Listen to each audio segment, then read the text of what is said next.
Ouais. Donc ça, c'est la maquette, ouais. C'est ça. Là, c'est une machine de production Oui. qui fait partie en fait, de notre ligne de production Thermasmart. Qui est juste derrière mon collègue qui va montrer. Ouais, d'accord. Ouais. En fait, c'est une ligne de production avec 5 modules. Ouais. Qui permet en fait, de faire du conditionnement de peau comme cela. Conditionner un peu, c'est fabriqué ou... Non, en fait, le conditionnement, c'est-à-dire qu'en fait, vous allez avoir, donc, ça, c'est vraiment la première machine de la ligne. L'opérateur, en fait, il va poser tous les pots sur le poteau. Ouais. Les préparer, ouais. Les préparer, il va juste les poser. Et le robot, ce qu'il va faire, il va les mettre sur le convoyeur pour ensuite qu'ils aillent sur le poste suivant. D'accord. Les pots, Ouais. ensuite, ils vont être remplis avec ce qu'on appelle Ça, c'est une la... doseuse. Ouais. Ça, c'est la première Ça, partie. c'est la première partie. D'accord. La deuxième partie, si je peux me permettre. Ah ouais. La deuxième partie, ça va être là, ça va être celle-ci.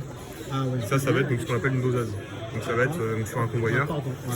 On va voir, en fait, vous allez avoir un système de trémie qui va suivre en fait l'avancement du pot sur un rail guidé de la marque Igus. Ouais, Donc, d'accord. en fait, ça va remplir le pot de granules, Ah ouais, d'accord. rempli avec des petits granules. La troisième machine, en fait, donc c'est un autre robot. Donc c'est un robot de la marque Universal Robot qui lui en fait va venir boucher le pot. Ouais. Et venir faire ce qu'on appelle une personnalisation, c'est-à-dire qu'on va mettre un élément supplémentaire d'une couleur, donc soit bleu, soit rouge, soit blanc, Ouais. en fonction d'une lecture de QR code qu'on aura mis sur le pot. Donc ça c'est un peu spécifique. Je comprends, ouais. Ensuite on va avoir donc la machine suivante qui va permettre donc, de mettre les pots en barquette. Ouais, je pose ça, ouais. Et ensuite la dernière machine qui va venir donc, stocker les barquettes dans un magasin vertical. Stockage. Donc ça, c'est didactique. Ça c'est didactique. Donc là le gros avantage ça va être surtout sur l'aspect industrie 4.0 avec donc, tout un système de remontée de data. D'accord. Tout ce qui va être capteur connecté en IO-Link. Ouais. Donc là c'est par exemple si vous avez un capteur défectueux, vous allez avoir un appel sur votre téléphone vous disant voilà il y a un capteur qui est défectueux sur la ligne, il faut aller le changer, il faut voir ce qui se passe. D'accord. Ah oui, ouais. Donc vous vous positionnez encore pour tout ce qui est digital un peu pour... Il y a digital, là il y a du digital aussi, il y a de la traçabilité de production aussi. D'accord. Et après voilà c'est vraiment Pour la démonstration, vous avez ramené ce poste-là. Ouais, c'est ça. Alors ici, elle est gérée comment en fait? Enfin, d'abord le matériel. Alors là le Au matériel. niveau matériel. Au niveau matériel, donc là ce qu'on peut voir, donc premier coup d'œil ça va être le robot, c'est un robot collaboratif de la marque Omron. Ouais. C'est une des marques leaders mondiales en robotique collaborative. Ouais. Sur un autre poste ici on a donc le bras Universal Robot, donc eux sont vraiment les leaders, c'est les plus connus. Lui collaboratif parce qu'il bouge dans tous les sens. Alors lui non, C'est ça, ça veut dire. non, collaboratif en fait ça veut dire qu'on n'a pas besoin de le mettre dans une enceinte de sécurité pour qu'il fonctionne. C'est-à-dire que là en fait si je force ici, il va venir s'arrêter. Il est plus supérieur. Il est plus sécurisé. Ça, Collaboratif, c'est ça. Donc, parce qu'il y en a qui font ça, ils font ça. Alors on est obligé de les mettre dans une grille. Exactement. Et eux, en fait, on a la particularité, c'est qu'on n'est pas forcément, en fonction du niveau de sécurité qu'on programme, qu'on paramètre, on n'est pas forcément obligé de le mettre dans une grille de sécurité, dans une cage en fait. D'accord. C'est ouais, on sait sécurisé là comme ça. on sait qu'il ne va pas sortir le sang. C'est ça. D'accord. Au niveau matériel, il y a quoi? Au niveau matériel, ici, typiquement, vous avez notre armoire élec. Là, vous allez avoir, donc sur toute la ligne, vous allez avoir des automates Siemens. Donc ça va être des S7, donc des 1500 ou des 1200. Lui, c'est un automate. Ça, c'est un automate. À côté, c'est À côté, c'est un variateur de vitesse pour le classique, classique. Bon, après, là, vous avez toutes les alimentations, la partie réseau, Et nous, la partie réseau, c'est le gel. Non, c'est à côté. C'est le ETZ, C'est le mode 2. Ah ouais, d'accord. Le mode 2, en fait, ça, c'est juste un switch, tout simple, pour le réseau. Lui, c'est l'automate. Ça, c'est le l'automate. classique. Ouais. Lui, c'est le variateur. C'est le Variateur, classique. c'est ça. Là, c'est les protections. Là, c'est la protection, c'est ça. Et lui, c'est le... Donc ça, c'est un switch. C'est en fait, on va relier tous les composants. Tous les capteurs. Non, c'est pas les capteurs en fait, ça va être des composants qui vont être reliés en réseau, par réseau. Donc typiquement en fait l'automate, il est relié en réseau là-dessus, le robot en réseau, et en fait ils vont communiquer entre eux à travers comment? un switch. Et lui, le jaune? Et le jaune en fait ça c'est un relais de sécurité. Ah, le fameux, comme un démarreur pour les démarreurs.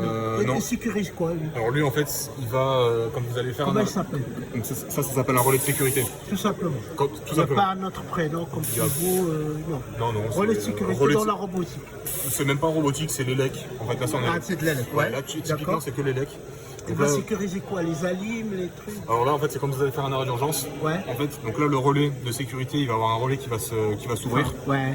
Et en fait, du coup, il va garantir que le bouton d'arrêt d'urgence est bien enclenché. Ouais. Et en fait, lui, après, donc, il va renvoyer, il va être câblé donc, sur les entrées du robot. Et le robot va se mettre aussi en arrêt de sécurité.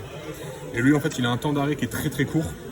C'est le SIC, en fait, j'ai pas les valeurs en tête, mais c'est des temps d'arrêt qui sont très très courts.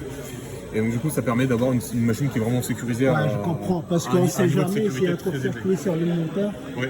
On peut les cramer. Ou... Par exemple. Je comprends. Après. Donc ça c'est l'armoire là. Après, alors si vous voulez, nous ici on a un moteur. Un moteur, oui c'est un moteur. Un moteur ça c'est un triphasé ça. Ouais d'accord. Ouais. Ça c'est un triphasé standard. Classique. Géré par le variateur. Géré par le variateur exactement. Ici on a ce qu'on appelle le contrôleur. Là c'est le contrôleur, en fait le robot lui, mécaniquement c'est que 6 moteurs. En fait vous avez les 6 moteurs. Ah oui, tout est sur un continu. Le robot sur les moteurs. Ça doit être du cours en continu. Parce que, Et en fait lui, ça va être le cerveau du robot en fait. C'est lui qui va avoir tous les programmes, toute la sécurité et toutes les entrées-sorties du robot. C'est lui qui va tout gérer. En fait, le robot, lui, seul, si vous regardez que ça, là, c'est que des moteurs et un bras mécanique en fond. Donc, le matériel qui gère le robot et le lecteur. C'est lui, en fait, c'est le. Qui gère les axes. Qui gère les axes, exactement. Les programmes. Tous les programmes sont stockés à l'intérieur. Et ça, j'ai remarqué, toujours fermé. C'est souvent fermé, parce qu'en fait, il faut que ce soit. Non, même pas. C'est pour garantir en fait une certaine étanchéité vis-à-vis de la poussière. Et je vois, il y a des ailettes. Il y a des ailettes, derrière les ailettes, il y a un filtre quand même. C'est vraiment fait pour. Et vous l'avez déjà ouvert? Moi, j'ai déjà ouvert pour Il y a quoi dedans? Dedans, il y a. En fait, on va avoir 2 cartes de sécurité. Donc, c'est des relais de sécurité un peu plus poussés que ce qu'il y a là-bas. En plus, en fait. En plus, il y a un PC complet. Un PC, un ordinateur en fait. C'est un ordinateur en fait qui tourne. Ah oui, d'accord. Il tourne sous Windows. Et, et après, vous avez des cartes en fait pour gérer les entrées-sorties câblées. D'accord. En vrai, c'est assez simple ce qu'il y a à l'intérieur. Mais le plus compliqué à l'intérieur, ça va être la partie PC, parce qu'en fait le PC. Le programme. Il y a énormément de programmes, il y a énormément de code. Que ça, nous, on n'a pas accès. C'est le robotique. C'est ça. Il n'y a que le fabricant qui a accès. J'ai remarqué que ça, c'est toujours fermé. Là-bas aussi, on a des choses fermées. C'est fou, hein. C'est combien de secret? Pas secret. Peut-être un peu. Appartient à l'entreprise. C'est ça, Après, je vous ai coupé, Donc, après, alors ici, on a des décateurs. ça reste dégaté. Mais ça peut être dans l'industrie. Là, on pourrait faire ça pour l'industrie, comment faire? Pour les petits, pour les petits médicaments, des trucs de confiture. Ça pourrait fonctionner. Alors, je vous écoute. Alors ici, on a des capteurs. Donc là, pour notre application, là, pour faire ça, ils ne sont pas utilisés. Ils vont être utilisés quand on va faire un autre format de production. Donc, sur le robot, on a un autre format de production où il va mettre en fait le capot. Il va venir visser les 4 vis. Donc en fait, il va falloir changer la ventouse, là, cette partie-là de l'outil. On va mettre une visseuse à la place. Je vais essayer de le faire. Ouais, je vais vous essayer. Donc mettre une visseuse à la place. Et ici, on a un distributeur de vis qu'on vient installer. Il vient mettre une vis à disposition. Et en fait, le robot va prendre une vis pour venir visser le capot. Et en fait, ces capteurs-là, ils permettent juste de détecter la présence du produit. Pour que ça s'arrête et tout. Alors, est-ce qu'on peut faire cette manip de changer de prix? Alors, non, parce qu'on l'a pas en fait ici. D'accord. On va simuler, c'est comme si on le fait. Donc, première chose, j'arrête le robot, je peux le faire. Oui, on peut le faire, oui. Je me permets. Venez avec moi de l'autre côté. Alors, je me permets.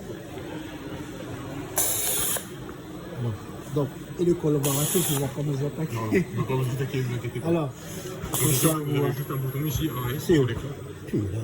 On appuie dessus et là on attend juste que le cycle se termine. Finit le cycle. C'est ça. Donc là théoriquement il va mettre un dernier point sur le convoyeur. Et après il va s'arrêter, il va se mettre en position initiale.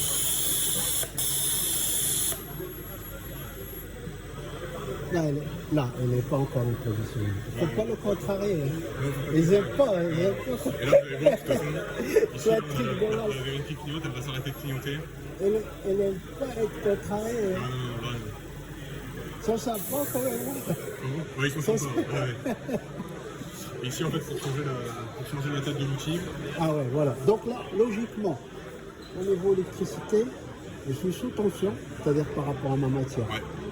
Sous tension, donc je suis quand même sous tension. Théoriquement, il faudrait mettre sous tension. Nous, dans nos Non, documentations mais là, techniques. il est sous tension, là, parce que le foot de Ouais, moi. mais théoriquement, en fait, il faudrait qu'on coupe le. Faudrait Ouais, qu'on mais mette on va hors pas tension. le faire parce que On c'est va pas le bon. faire parce que voilà. Donc Et du coup, là, l'opérateur intervient, l'opérateur intervient. il change le truc, on suppose que je l'ai changé. C'est ça. D'accord. Et après, là, je fais des parties. Et après, ici, voilà. Par exemple, là, Ici, là, vous avez il y a quoi? Il y a vous avez plus qu'à faire marche. Pour faire tout simplement. Tout simplement. Là, vous faites marche. Ah, là, on peut visualiser les entrées et sorties. Ouais. Donc là, vous entrez sortie, là. Typiquement. Ah ouais, celle-là. Donc il y en a. Ah ouais. Ah ouais. Il a commencé là. C'est ça. Là, il a commencé. On peut en même temps apercevoir, on visualise. Ah ouais, ceux qui sont actifs. C'est ça? Ouais, c'est ça. En vert, c'est ce qui est actif et en rouge, c'est ce qui est pas actif. On va être plus Ah oui, en vert, c'est ce qui. Ouais. Ah oui, on le voit ici. Donc lui, il met un peu de temps à se décoincer parce qu'il est équipé, donc on a mis une tempo, etc. Ah ouais. Mais c'est très très simple. Ah, c'est pas mal. Hein. Ouais, ça fait une application très très simple. Donc voilà, donc apparemment, d'après ce que j'ai compris, voilà, il y a l'armoire pour lui. Ouais, c'est ça. Donc lui, il est programmé à l'entreprise, Voilà, c'est ça. Lui, il est autonome après. autonome. Et après, on vient greffer C'est ça, l'armoire de commande. des commandes. Voilà. Elle va gérer, ou là, il va y avoir l'automate, et l'automate, il va gérer le cycle de la machine, et communiquer avec le robot en confinette. Ouais. Par contre, derrière, là, l'armoire derrière, elle aussi, il y a vous m'avez dit qu'il y a un ordinateur. L'armoire du robot. Il y a un ordinateur programmé. Voilà. Est-ce qu'il y a un lien entre cette armoire et l'autre, mais en câble? En câble, ouais, on est câblé en Vous voyez ce que je veux dire? RJ45, mais après on câblé tout ou rien. Ouais. Non. D'accord. C'est que du réseau. D'accord. C'est que du. Du profinette, mais non, c'est pas du profinette, ici c'est du mobile. D'accord, ouais. Que ça, il n'y a que ça. Il n'y a pas de courant fort là-bas. Ouais, bah oui. C'est-à-dire que lui, il lui envoie à lui pour que le moteur tourne, C'est pour ça, ci, ouais. pour là. Bah, je te remercie. Hein. Ouais, de rien. C'était intéressant. Merci beaucoup. Et après, comment